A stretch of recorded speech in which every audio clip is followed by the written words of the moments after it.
How you doing, YouTube? Matt Massive Beer Reviews back with a little bit of Monday Night Brewing up in this piece in the form of their Lay Low. This is a low-calorie India Pale Ale. It's 3.2%, so right up my alley. And, yeah, it's been a while since I did a Monday Night Beer. He used to send me stuff all the time. Aaron Williams was the gentleman's name that would send stuff off. But he has since left the company, so I haven't really received anything from them in a while. But the new marketing director there reached out, said, hey, I'd like to send you this. You know, I'm not a big low-cal beer person, but you know me and my low ABV, so kind of excited for this one. I love how dented and messed up this can is. I'm assuming when they send these off, these are coming from press, basically dropped cans or something like that in the press kits or something. It says an Enjoy by 517, so I'm assuming this is brewed in December, maybe? No. Yeah, probably. Well, maybe a month old, something like that. We'll see what's what. You know, it kind of looks like what's that? What's got the tiger on it? It's not the hot sauce, is it? Anyway, sriracha or something. I don't know. Looks like Tiger Bomb can from the 80s. Beer wise, looks like a soft little hazy lager or unfiltered lager. That's pretty much what it looks like. You know, half a pinky finger, white as white, can be head soft carbonation, ever so slightest hazy kind of body to it. It's good nose. Citrus, grapefruit, lemon, but very, very minimal. I mean, 3.2%.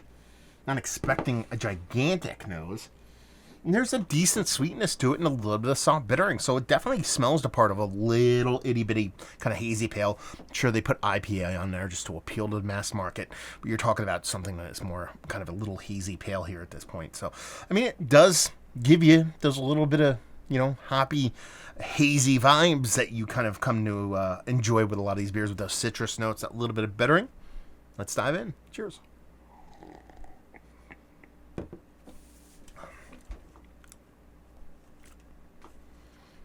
Yeah, I'll crush the shit out of these fuckers. Yeah, it's tasty, you know? It's for one, it's not sweet, all that sweet at all. It makes sense with the low calorie thing. They're probably using either the Brut enzyme or just hyper active yeast to kind of attenuate this to the nth degree, so there's literally no residual sugar left in this beer. And that's what kind of keeps the calories down. I'm surprised they didn't even put carbs on here. I probably assume it's relatively low in ABV as far as carbs go. You know, and that low ABV doesn't hurt either, you know, as far as keeping that sweetness down.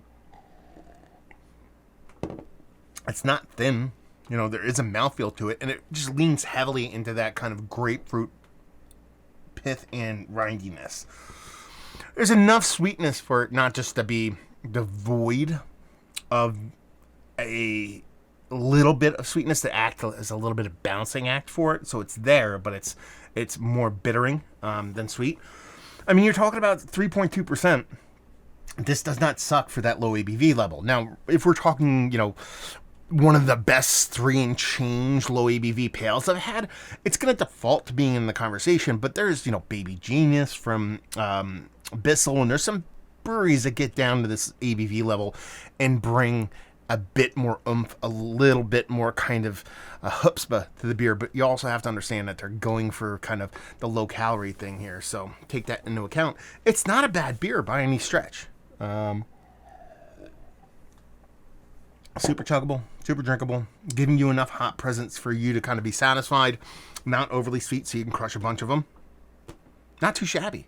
Let's put it this way. A lot of the low-calorie beers, whether it be Slightly Mighty from Dogfish, that's a little weird for me because they use that kind of, what is that? That sugar. It's like a different kind of mango sugar or something like that. I forget what it's called. Anyway, and a couple of these other low ABV ones get a little bit weird in how they kind of make that work.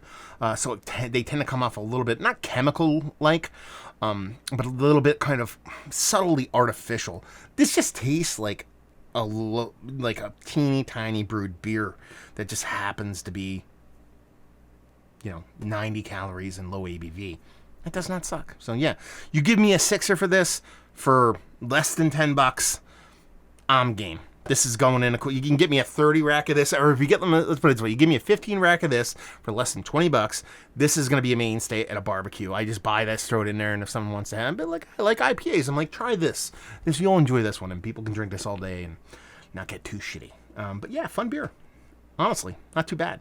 So there you go. Is it one of the better low ABV pale ales I've had as of late? It's worthy of being in a conversation. There's ones, especially if you include the 3-4% range, there's ones that do me quite a bit more proper. Once you get to just 3% alone, it starts to eke up a little bit higher. If we put it in a category of a low-calorie marketed beer, because I've had a couple of those and I've reviewed a couple of them, it's probably one of the better ones I've had. Value and availability, hopefully the price point is pretty awesome. And leave you with, if you like what we like this beer, if you like super ultra low ABV hazies, you'll like this. So there you go. Another review in the books. Hopefully you guys enjoyed it. Down there if you want to talk about it. Massive Beers if you want to check me out doing the social media stuff.